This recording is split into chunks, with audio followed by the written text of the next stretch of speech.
why we're doing this in general. We're all gonna be a colleague at one point, whether it's you get in this year or not, or you're probably gonna get in the following year or the year after if you continue to pursue it. We just want to be part of that, and maybe later on when we're colleagues, we can laugh about it and talk about this. Hey, I Totally. watched that video or things like that. Hello, everyone. My name is Jason, and today we have Joshua Finch. I don't know if there are many of you guys who watched our first video. Last year, we did a video on how our journey to orthodontic residency was like. And now that it's about the time that next year match results are going to come out, we decided that it would be nice to kind of share our match ranking process was like and possibly give some insights. Hi, everyone. My name is Joshua Finch. I'm a first-year resident at St. Louis University.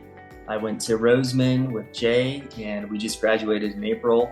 So we've been in residency for a couple months now, and it's going great. Tell us a little bit, how's residency life? Is it something like you expected or imagined? Yeah. So at SLU, the first month is called boot camp, and it's kind of a rigorous, intensive, all-day sort of experience for the first month, where they just try to get you up to speed. You just see, you see everything in the software. You go into the clinic, you go into the lab, you start taking classes, and everything just kind of you get blasted by all this information for the first month. So that was a lot. The first month felt like a lot. And then on the last, I think it was the last day or during that last week of boot camp, we had our bonding day, and we were out with our big and our grand big, and we bonded up our first patients ever with their help. So that was really cool. It was a good way to start. And then we instantly integrated into our new schedule, which we still have right now. So that's what it's looked like so far. Does it feel like your days are going so fast? Like, I cannot believe it's been 5 months. Yeah, it has gone by fast, but a lot has happened in that time. The days are full, there's a lot going on, but the time flies by. Right. I feel like same with us. We had a boot camp, 3 weeks as well, telling us how the clinic is gonna go, how to schedule patients, how to see patients, basic information for us to just literally see patients and just basic orthodontic knowledge. Last year, I don't know about you, Joshua, maybe you can share a little bit too. When I was waiting for the match day to happen and trying to decide which programs to rank first, second, third, and so on, I just wanted to have some kind of an insight. And at the same time, I knew you were in match process. I knew Ben, who's also in St. Louis right now. Right. I knew people who are in the same journey, but I was very careful to ask, like, oh, what are you gonna rank first? Or how are you ranking it even? So what I did was to go on YouTube or Student Doctor Network to see if there were anyone else that's in the same boat as me. I couldn't find anything that's recent. And I thought if we do this, it might benefit maybe 1 or 2 or even 10 people. I think that'll be wonderful. So that's why we're doing this. Joshua, would you like to share like how you were like last year? Yeah, this time last year, it's nice to finally finish up interviews. I remember racking up the sky miles, constantly flying around, missing a lot of clinic time. And as I would go through the interviews, I would always, try to keep track of like the pros and cons, how my perception of every program was. Because as time goes by, it gets harder and harder to remember like 3 interviews ago, what you talked about and what the specifics of the program are, and you can't always find that information online. So I tried to compile all that information and have it in one place.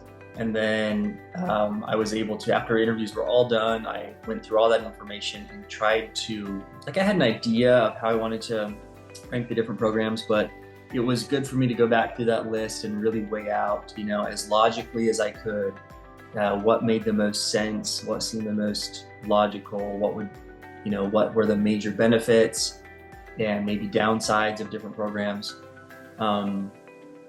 So that was my initial approach, was to try to be pragmatic with it, try to, reason my way through what the best order would be for me personally. Did you seek out or ask anyone around you, or were you just focus on yourself on how to rank programs? I talked to you about this. I talked to a couple people who I had some conversations with people who were in residency or who had already matched, and asked them like what their strategy was. Mhm. And frequently I would get the response, oh, there is no strategy. You Right. just rank however you feel, like whatever program you felt the best about or wherever you felt the most comfortable. And I was kind of, that left me a little bit unsatisfied, maybe a little bit concerned, because rarely personally do I make a decision, like a life-altering decision, based on how I'm feeling. You know what I mean? Right, Like, right. I have to like make a list and be really specific about, like I said, the pros and cons, and weigh out my options and really take it seriously. So I did seek out advice, but I think I ended up at the end just following my own path. Mhm. And I think it's going to look different for every person. You could have two candidates interview at the exact same programs and have totally different interview experiences and connect in different ways with the residents and faculty and staff, and rank those same programs totally differently. So it's Right. very much an individual process, and I think there's a lot that goes into it.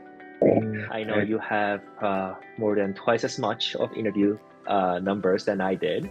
So, what were your main factors deciding your first, middle, and last? Good question. Um,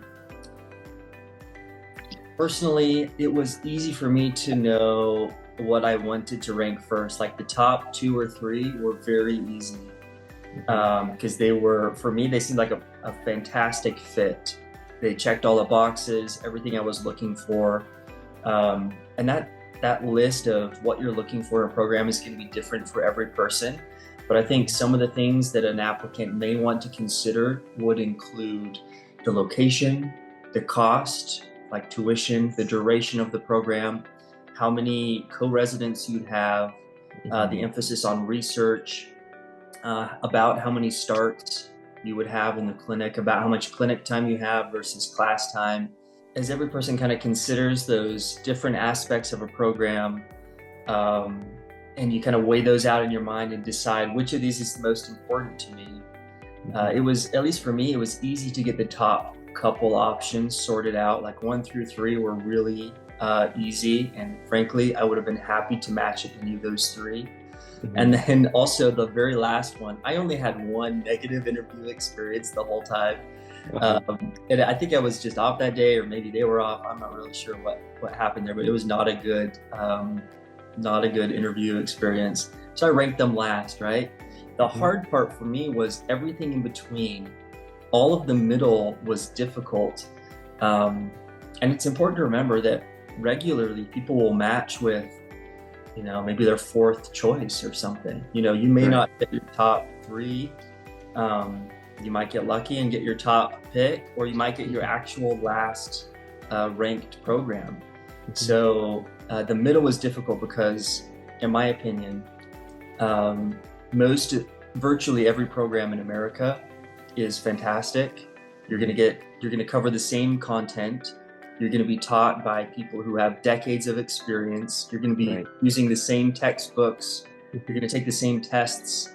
Programs are all about the same length, give or take, 6 months to a year. And so at the end of the day, the result is very similar.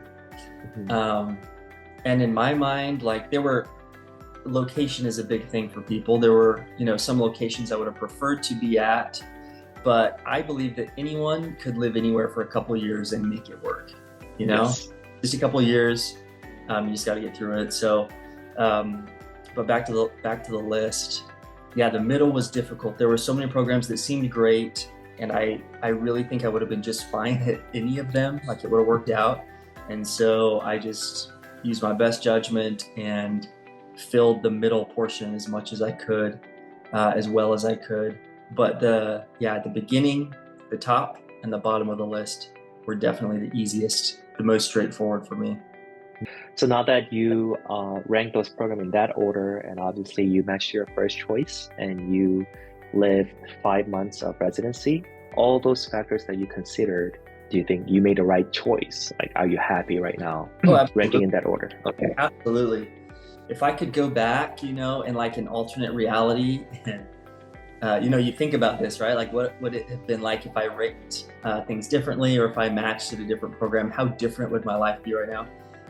Like I said, I think I would have been just fine. And I think, honestly, most people would be just fine in just about any residency. But if I could go back, I wouldn't have changed anything. I just feel so fortunate to be here in St. Louis, grateful to be part of the program, really enjoying it. I'm experiencing a lot, and it's challenging, it's rigorous, but it's really rewarding already. So yeah, I wouldn't have changed anything. For me as well, I think location, tuition, and everything was, just like you said, were my factors. For me, it's tuition part was biggest factor out of everything when I was researching for programs. But after going through the interviews, just like you said, I think each program has its own strength and weaknesses. So I think it's about choosing which one you can live with and which one would make you happier. One of the questions that I had when I was trying to rank program was, okay, so I think if I rank program A, I feel like I have a really high chance of matching. I think the program really liked me. I think I like them. And I think I can get by with what that program has to offer. At the same time, program B was my number one choice for a very, very long time. And because it's something that I idolize and made me feel a little bit inferior, as if, like, even if I do ranking number one, there's a chance that I might not match that program. Does that make sense? Yes. And so that made me wonder that if that's the case, should I risk it and rank that program first? Maybe there will be a chance that I might not get matched. Or do I take the safer way where I rank the program A first instead of the program that I really want? Yeah. And so I actually debated for a long time. Sharon, who was our upperclassman, one advice that really struck to me was, I think she had a similar debate as I did. And she said that when she closes her eye and just think about the screen that pops up on a match day, which program will make her happier? And when I did the same thing, the program B was definitely like number one. So that's how I ranked it. And I'm so glad I did that because that's where I am right now. So if there are applicants who are debating, I mean, because it's a high stakes game, I would highly recommend going for the program that you think will make you so happy. Because you don't want to go through all the ortho residency, whether it's 2 years, 2.5, or 3 years, thinking, what if I chose the other one? Yeah. I think that'll be really, really tough. So always go for that true number one. And you came this far. We did not work all that just to go for number two. I really want to push for that. That's one piece of advice that I really want to give. How about for your co-residents? Have you guys talked about their match experience at all? Yes, a little bit. Interestingly, to the same point you've been talking about, one of my co-residents only had one interview, and that was at SLU, and they matched it. What? So, yeah. So, and I've heard of, I think we talked about this too last fall, but a friend of a friend, I think 2 cycles ago, who had, I believe, 8 interviews and did not match at all. Mm-hmm. So while it is, it will provide some sort of peace of mind knowing that, I have more interviews, maybe, it increases my odds, and it probably does, but really what matters is the quality of the applicant and the quality of the interview. If you interview really well, if you're an excellent applicant, then in theory, based on my co-residence experience, you just need one, right? Right. Literally. You know what I would say for most people, don't take that risk, right? Get as many as you can and try to interview well at all of them. Mm-hmm. So you have sort of more of a crisis of opportunity where you have like too many good options to choose from. That's the position to be in. But I think a poor candidate or someone who does not interview well, doesn't matter how many interviews they get, they're probably not going to match at all. So don't be discouraged. I would say to people who have 1 or 2 or just a couple interviews, don't be discouraged by that, because it's the quality of the applicant and the interview that that really makes the most difference in the long run. Well said. Let's briefly go over like what to expect on a match day. So from my memory, in the morning of, you get an email, and mine was around like 6:20. I don't know, between 6 and 7. When was yours? This part I do remember. It was at 7:40 a.m. 7:40 a.m. Okay. 7:40, yeah. So usually they send out between 6 and 12, I believe. I guess any time is a go. Just don't stare at your phone the whole morning, I guess. Yeah. You're gonna get it.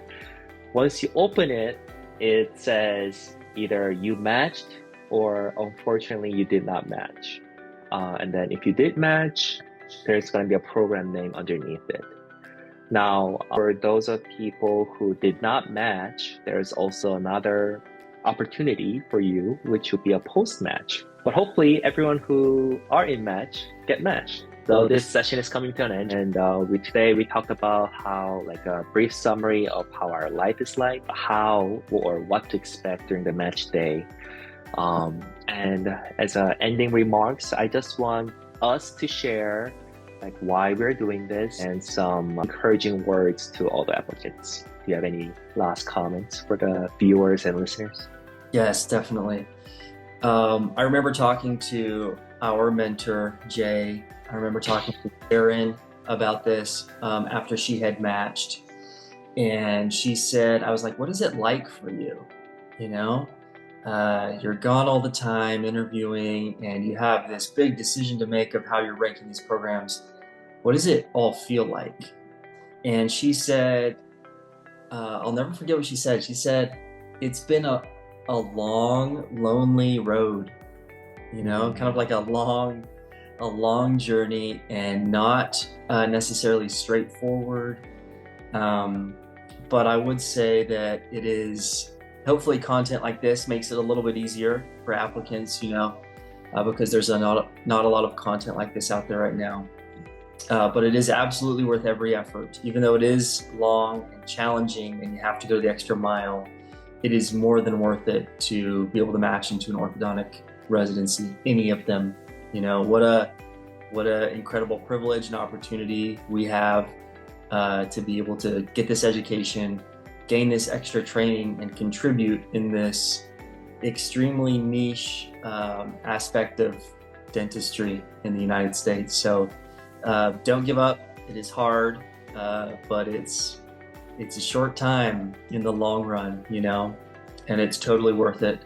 Once you get into residency and things start to become more clear and you know you have your direction, that's, you know, everything becomes worth it. All the effort, all the late nights, all the red-eye flights, all the, you know, the stress that's an inherent part of applying and just giving your all, your maximum to something like this, to your future career. It's all worth it. So don't be discouraged. Feel free to reach out, and know that there's a lot of opportunities that maybe you wouldn't have considered initially, but there are many opportunities, many paths to be able to be successful in the field of orthodontics. Going along with that, I would also like to add, for those people who may not have gotten any interviews too, I think this is a very wonderful specialty, and a lot of people want to pursue it for one reason or the other. And now that we are on the other side, we can really see extra why that is. It's truly wonderful. It's joyful for us and also for the patient as well. My dad would always tell me that as we grow up, we gotta choose what or how we want contributing to the society. You have to choose at one point. And I think it's a beautiful thing that we can put a foot on the table for our loved ones, whether it's parent, wife, daughter, son, and so forth, by creating smiles for others and making their life a little bit more enjoyable and instilling more confidence. I think that's a wonderful occupation to have. So we understand why it's so competitive. And so for those people who didn't get interviews this cycle, definitely prepare yourself for post-match first. There's always going to be an opportunity.